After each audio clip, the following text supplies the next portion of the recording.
Continuamos hoy, amigo oyente, nuestro viaje por el libro de Levítico. En nuestro programa anterior comenzamos a estudiar el sacrificio de ovejas, el segundo aspecto dentro de la ofrenda de paz. Continuando nuestro estudio de este capítulo 3 de Levítico, seguimos hoy considerando el sacrificio de ovejas, y vamos a leer ahora desde el versículo 8 hasta el 10. Pondrá su mano sobre la cabeza de su ofrenda, y después la degollará delante del tabernáculo de reunión. Y los hijos de Aarón rociarán su sangre sobre el altar alrededor. Y del sacrificio de paz ofrecerá por ofrenda encendida a Jehová la grosura, la cola entera, la cual quitará a raíz del espinazo, la grosura que cubre todos los intestinos, y toda la que está sobre las entrañas. Asimismo los 2 riñones, y la grosura que está sobre ellos, y la que está sobre los ijares. Y con los riñones quitará la grosura de sobre el hígado. El rito aquí es análogo al que vimos en cuanto a la ofrenda de ganado vacuno. El cebo era la porción de Dios por ser considerado la parte más rica, lo mejor del animal. Un animal gordo era el mejor tipo, y lo mejor era lo que debía ser ofrecido a Dios. Hay muchos pasajes que ilustran el hecho de que el cebo era considerado como lo mejor. Tenemos a continuación algunos ejemplos. Nehemías 8:10, por ejemplo, nos dice, «Id, comed grosuras y bebed vino dulce». Isaías, en el capítulo 25 de su profecía, versículo 6, dice, «Y Jehová de los ejércitos hará en este monte a todos los pueblos banquete de manjares suculentos, banquete de vinos refinados, de gruesos tuétanos y de vinos purificados». Más adelante, en el capítulo 55, versículo 2, Isaías dice, «Y se deleitará vuestra alma con grosura». El salmista dice en el Salmo 36:8, «Serán completamente saciados de la grosura de tu casa, y tú los abrevarás del torrente de tus delicias». Luego, Lucas en el capítulo 15, versículo 23, nos dice, «Y traed el becerro gordo y matadlo, y comamos y hagamos fiesta». Hoy en día los que tratamos de atenernos a una dieta, procuramos no comer el cebo. Pero Dios declaró precisamente que la grosura que cubre todos los intestinos y toda la que está sobre las entrañas debía ser para Él. Asimismo los 2 riñones y la grosura que está sobre ellos. Dios demandó lo mejor. Vemos aquí el significado profundo y completo de la ofrenda de paz. Es verdad que la comunión con Dios se apoya en la sangre de Cristo. Pero hay otro aspecto de esta comunión. Para que sea completa y final, tiene que incluirse la presentación de la vida del creyente en una dedicación total. Ambos aspectos están incluidos por Jesucristo en su maravillosa invitación que encontramos en Mateo, capítulo 11, versículo 28, donde Él dice, «Venid a mí todos los que estáis trabajados y cargados, y yo os haré descansar». Hay un descanso que Él da. Aquel descanso se halla por medio de su sangre. Luego, en los versículos 29 y 30 del mismo capítulo 11 de Mateo, dice, «Llevad mi yugo sobre vosotros y aprended de mí, que soy manso y humilde de corazón, y hallaréis descanso para vuestras almas, porque mi yugo es fácil y ligera mi carga». Hay un descanso que nosotros hallamos. Ese descanso se halla en el cebo, amigo oyente, cuando usted y yo venimos a Él y nos ofrecemos a Él. Volviendo ahora al capítulo 3 de Levítico, vemos en el versículo 9 que dice, «la cola entera». Esta expresión tiene referencia a un tipo especial de ovejas que era peculiar de aquella región geográfica. El rabo de estas ovejas pesaba como 7 kilos y tenía mucha gordura. Leamos ahora el versículo 11 de este capítulo 3 de Levítico. «Y el sacerdote hará arder esto sobre el altar. Vianda es de ofrenda encendida para Jehová». Esta es una cláusula extraña, y algunos han tratado de asociarla con las ofrendas paganas. Sabemos al leer una inscripción asiria de Esar-Adón que aquellos ofrendantes sacrificaban sus víctimas a los dioses y luego se banqueteaban con los dioses. En la ofrenda de paz sucede todo lo opuesto. Es Dios quien viene para banquetear con el ofrendante. Dios presenta esto en forma muy clara en Deuteronomio capítulo 12 versículos 6 y 7, donde dice, «Y allí llevaréis vuestros holocaustos, vuestros sacrificios, vuestros diezmos, y la ofrenda elevada de vuestras manos, vuestros votos, vuestras ofrendas voluntarias, y las primicias de vuestras vacas y de vuestras ovejas. Y comeréis allí delante de Jehová vuestro Dios, y os alegraréis, vosotros y vuestras familias, en toda obra de vuestras manos en la cual Jehová tu Dios te hubiere bendecido». El sebo era totalmente consumido, pero el sacerdote recibía el pecho y la espaldilla. El ofrendante comía lo que sobraba y lo comía en la casa de Dios. Dios era el anfitrión, mientras que el ofrendante, el pecador, era el convidado. El paganismo lo tiene al revés, y ese fue el motivo de la acusación de Isaías contra Israel cuando iban a la idolatría. Dice Isaías en el capítulo 65, versículo 11, «Pero vosotros los que dejáis a Jehová, que olvidáis mi santo monte, que ponéis mesa para la fortuna y suministráis libaciones para el destino». Dios provee también la mesa para la ofrenda de paz. Esto da nueva luz a muchos de los versículos de la Escritura, como en el Salmo 23:5, donde dice, «Aderezas mesa delante de mí, en presencia de mis angustiadores». O en el Salmo 36, versículo 8, donde dice, «Serán completamente saciados de la grosura de tu casa». También en Isaías capítulo 25, versículo 6, «Y Jehová de los ejércitos hará en este monte a todos los pueblos banquete de manjares suculentos». Asimismo en Juan capítulo 6, versículos 51 y 57, «Yo soy el pan vivo que descendió del cielo. Si alguno comiere de este pan, vivirá para siempre. Asimismo el que come, él también vivirá para mí». Y en Mateo 26:26, donde encontramos las palabras de Jesús, «Tomad, comed, esto es mi cuerpo».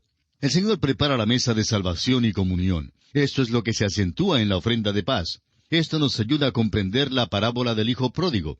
Es el padre quien mata el becerro gordo cuando el hijo es restaurado a la comunión con él. En la parábola de la gran cena, en el capítulo 14, versículo 17 de San Lucas, es el Señor quien convida diciendo, «Venid, que ya todo está preparado». Esta es la mesa de salvación que Dios ha provisto. Y luego lea usted varias veces el capítulo 1 de la primera epístola del apóstol Juan. La comunión con Dios se apoya en nuestra redención por la sangre de Cristo y en nuestro conocimiento de Cristo y en la confesión de nuestros pecados. Primero, aceptamos la salvación de Dios al aceptar a Jesucristo como nuestro Salvador. Luego, venimos a la mesa de comunión. El hombre moderno cree que a él le es posible proveer una mesa de salvación por medio de sus propias obras, para luego convidar a Dios a que venga y coma. Amigo oyente, esta es una noción completamente pagana. Es Dios quien provee la mesa de salvación y la mesa de comunión. Y llegamos ahora al siguiente aspecto, el sacrificio de cabras. Leamos el versículo 12 de este capítulo 13 de Levítico. «Si fuere cabra su ofrenda, la ofrecerá delante de Jehová».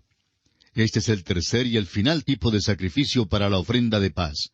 Todos estos tres tipos de sacrificio son esenciales para describir los diferentes aspectos de Cristo en la ofrenda de paz. La cabra simboliza la identificación completa de Cristo como adecuada para quitar el pecado de los hombres. Fue hecho pecado por nosotros. Y esto no es simplemente una declaración amable, sino un hecho verdadero. Él es la propiciación por nuestros pecados, y eso significa que Él adecuada y totalmente pagó la pena de nuestros pecados. Usted quizá ha escuchado la expresión, «No quiero que me carguen con la culpa ajena». Bueno, amigo oyente, Cristo estaba dispuesto a cargar con la culpa suya y la mía. Tomó todo el castigo por el pecado suyo y por el pecado mío.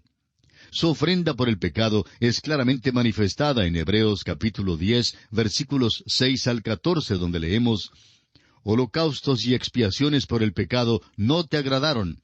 Entonces dije, He aquí que vengo, oh Dios, para hacer tu voluntad, como en el rollo del libro está escrito de mí». Diciendo primero, sacrificio y ofrenda y holocaustos y expiaciones por el pecado no quisiste, ni te agradaron, las cuales cosas se ofrecen según la ley, y diciendo luego, «He aquí que vengo, oh Dios, para hacer tu voluntad», quítalo primero para establecer esto último. En esa voluntad somos santificados mediante la ofrenda del cuerpo de Jesucristo, hecha una vez para siempre. Y ciertamente todo sacerdote está día tras día ministrando y ofreciendo muchas veces los mismos sacrificios que nunca pueden quitar los pecados. Pero Cristo, habiendo ofrecido una vez para siempre un solo sacrificio por los pecados, se ha sentado a la diestra de Dios, de ahí en adelante esperando hasta que sus enemigos sean puestos por estrado de sus pies. Porque con una sola ofrenda hizo perfectos para siempre a los santificados. Volviendo ahora al capítulo 3 de Levítico, notemos que el rito de esta ofrenda sigue el modelo de las ofrendas de ganado vacuno y de ovejas. Leamos los versículos 13 al 17. Pondrá su mano sobre la cabeza de ella y la degollará delante del tabernáculo de reunión. Y los hijos de Aarón rociarán su sangre sobre el altar alrededor. Después ofrecerá de ella su ofrenda encendida a Jehová, la grosura que cubre los intestinos y toda la grosura que está sobre las entrañas, los 2 riñones, la grosura que está sobre ellos y la que está sobre los ijares. Y con los riñones quitará la grosura de sobre el hígado. Y el sacerdote hará arder esto sobre el altar. Vianda es de ofrenda que se quema en olor grato a Jehová. Toda la grosura es de Jehová. Estatuto perpetuo será por vuestras edades, donde quiera que habitéis, que ninguna grosura ni ninguna sangre comeréis. Hay 2 declaraciones que deben detenernos por un momento. Toda la grosura es de Jehová. Y ninguna grosura ni ninguna sangre comeréis. Estas 2 prohibiciones en verdad son notables. Son amplificadas en la ley de las ofrendas de paz en el capítulo 7 de Levítico. El motivo de la prohibición de comer sangre se declara en Levítico, capítulo 17, versículos 10 al 14, y quisiera ahora solo leer los versículos 11 y 12 de este capítulo 17, ya que más tarde entraremos en el estudio de este pasaje. Levítico 17, versículos 11 y 12 dice, «Porque la vida de la carne en la sangre está, y yo os la he dado para hacer expiación sobre el altar por vuestras almas, y la misma sangre hará expiación de la persona. Por tanto, he dicho a los hijos de Israel, ninguna persona de vosotros comerá sangre, ni el extranjero que mora entre vosotros comerá sangre». Ahora, el motivo de la prohibición de comer la grosura se da aquí en este capítulo 3 de Levítico, aquí en el versículo 16 que ya leímos, donde dice, «Toda la grosura es de Jehová». Se le recuerda al hombre que fue redimido con sangre. Esa es la base y el motivo de nuestra aceptación delante de Dios. Eso es lo que nos trae a la mesa de comunión y compañerismo con Dios. Pero la grosura es de Jehová. Él demanda lo mejor. Si es que vamos a gozarnos por completo de nuestra comunión con Él, es imperativo que le demos lo mejor que tengamos. Debe haber una dedicación completa a Él. Para poder entrar en la dulce paz de la comunión con Él, es necesario que nuestra redención sea seguida por un sacrificio amante de nuestras vidas. Este es el mensaje de Romanos capítulo 12, del capítulo 15, versículo 14 de San Juan, y Filipenses capítulo 3, versículos 10 al 14. La salvación es por la sangre, la santificación y el servicio son por el cebo. Para concluir el estudio del capítulo 3 de Levítico, vamos a considerar la ley de la ofrenda de paz. La ley de la ofrenda de paz se da en realidad en el capítulo 7 y en los versículos 11 al 38. Y debido a lo extenso de esta porción no la vamos a leer en esta oportunidad, pero le sugerimos que usted tome el tiempo para leerla. Levítico capítulo 7, versículos 11 al 38, es la más amplia de todas las instrucciones de las 5 ofrendas y es la última. Hay que entrar en el valor de las otras ofrendas antes que podamos gozarnos de la paz de Dios. Trataremos esto con más detalle en nuestro estudio del capítulo 7 de Levítico. Pero baste decir aquí que Aarón y sus hijos, los sacerdotes, recibieron su porción de la ofrenda de paz. El pecho habla del amor de Cristo por nosotros, y la espaldilla habla del poder y la fuerza de Cristo. Él es poderoso para salvarnos perpetuamente. Esta es nuestra porción en Cristo. Amigo cristiano que nos escucha, ¿le oye usted a Él? ¿Le oye en su ofrenda de paz? Es nuestra oración que usted pueda escucharle en este día. Y así concluye nuestro estudio del capítulo 3 de este libro de Levítico. Pasamos ahora al capítulo 4. El tema central de este capítulo es la ofrenda por el pecado. Esta ofrenda es la primera de las ofrendas de olor no grato. Las 3 ofrendas de olor grato que ya hemos estudiado manifiestan la persona de Cristo en todo su glorioso carácter, mientras que las 2 ofrendas de olor no grato, que ahora estudiaremos, manifiestan la obra de Cristo en la cruz por el pecado. Veremos que la primera, o sea, la ofrenda por el pecado, habla del pecado como parte de nuestra naturaleza humana, mientras que la segunda, es decir, la ofrenda de transgresión, habla del pecado como un hecho. La verdad es que el hombre es pecador por naturaleza y es también pecador por lo que hace. hace lo que hace debido a que es pecador por naturaleza. Este capítulo 4 de Levítico se dedica exclusivamente al tema de la ofrenda por el pecado, y aquí veremos algunas características notables de esta ofrenda que la separan de las otras ofrendas y la distinguen en su importancia.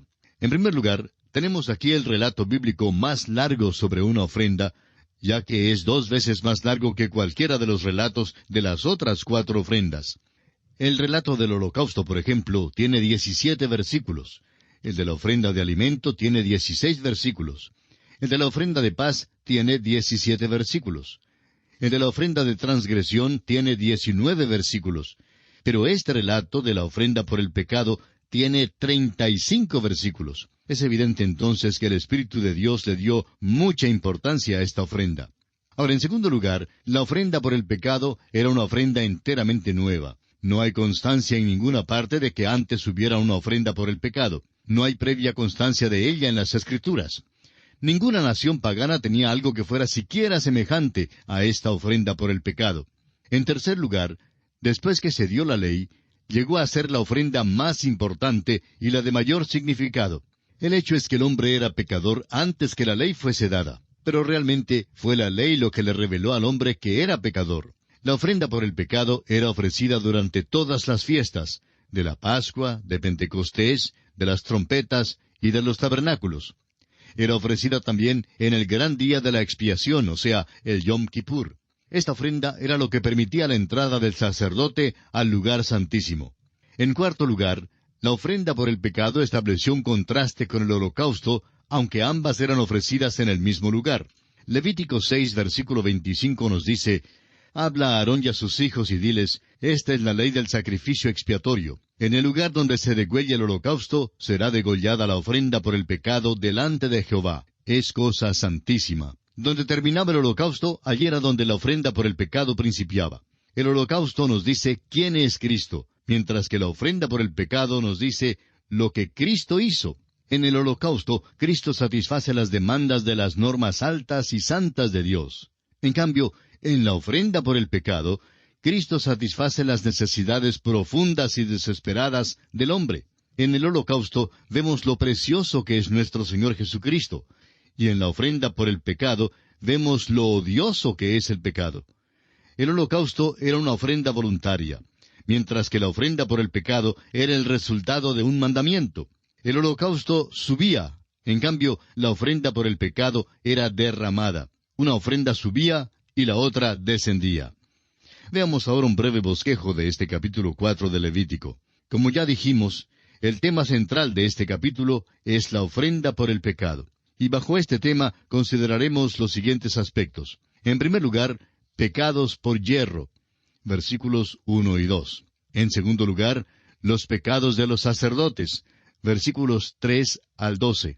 En tercer lugar, los pecados de la congregación, versículos 13 al 21. En cuarto lugar, los pecados del jefe, versículos 22 al 26. En quinto lugar, pecados de las personas del pueblo, versículos 27 al 35. Y en sexto y último lugar, la ley de la ofrenda por el pecado, que en realidad no aparece aquí en este capítulo 4, sino en el capítulo 6, versículos 24 al 30. Comencemos pues por los pecados por yerro, y leamos para ello los primeros 2 versículos de este capítulo 4 de Levítico. Habló Jehová a Moisés diciendo: «Habla a los hijos de Israel y diles, cuando alguna persona pecare por yerro en alguno de los mandamientos de Jehová sobre cosas que no se han de hacer, e hiciere alguna de ellas». El énfasis aquí es sobre los pecados cometidos por yerro. Si un hombre pecaba voluntariamente y con premeditación, entonces esta ofrenda de nada le servía. El escritor a los Hebreos nos dice en su carta, capítulo 10, versículo 28, «El que viola la ley de Moisés por el testimonio de 2 o de 3 testigos, muere irremisiblemente». Esto enfatiza el hecho de que no hay salvación para la persona que voluntariamente rechaza a Jesucristo. El mismo escritor a los Hebreos, en el capítulo 10, versículos 26 y 27, dice: «Porque si pecáremos voluntariamente, después de haber recibido el conocimiento de la verdad, ya no queda más sacrificio por los pecados, sino una horrenda expectación de juicio y de hervor de fuego que ha de devorar a los adversarios». Los pecados por hierro revelan la verdad fundamental de que el hombre es pecador por naturaleza. Amigo oyente, permítanos decirle que usted es pecador, bien sea que lo sepa o que no lo sepa. Usted es pecador por naturaleza, y yo también lo soy. Y esta es la razón por la cual cometemos pecados. La actitud de Dios en cuanto al pecado no cambia, a pesar del transcurso del tiempo o los cambios en las costumbres de los hombres. Hacemos esas cosas que son contrarias a Dios porque es imposible que el hombre natural haga algo de por sí que le agrade a Dios. El hombre natural no tiene esa capacidad porque es pecador por naturaleza. Es necesario llamarle la atención al hombre en cuanto a estos pecados, pues el pecado es pecado, no importa quién lo cometa. La ofrenda por el pecado producía una convicción profunda de pecado. Esta convicción de la naturaleza imperfecta y pecaminosa del hombre es algo que resalta en toda la literatura de la humanidad. El profundo complejo de culpa del hombre tiene que ser diagnosticado antes que pueda prescribirse un remedio suficientemente adecuado. Escuche lo que dice el salmista en el Salmo 139, versículos 23 y 24. Examíname, oh Dios, y conoce mi corazón. Pruébame y conoce mis pensamientos, y ve si hay en mí camino de perversidad, y guíame en el camino eterno. Luego en el Salmo 51, versículo 4 dice, contra ti solo he pecado, y he hecho lo malo delante de tus ojos, para que seas reconocido justo en tu palabra y tenido por puro en tu juicio. Esto es lo que nosotros llamamos acostarse en el sofá del Señor Jesucristo, en lugar de ir a un psiquiatra. Muchas personas hoy en día que tienen un complejo de culpa van a los psicólogos. Uno creería que el psiquiatra o el psicólogo tiene alguna habilidad que la palabra de Dios no revela. Pero creemos que esto es falso porque la palabra de Dios, amigo oyente, contiene el remedio eficaz para el hombre de nuestros días. Continuaremos la consideración de este importantísimo e interesante tema, Dios mediante, en nuestro próximo programa. Quiera el Señor bendecirle copiosamente.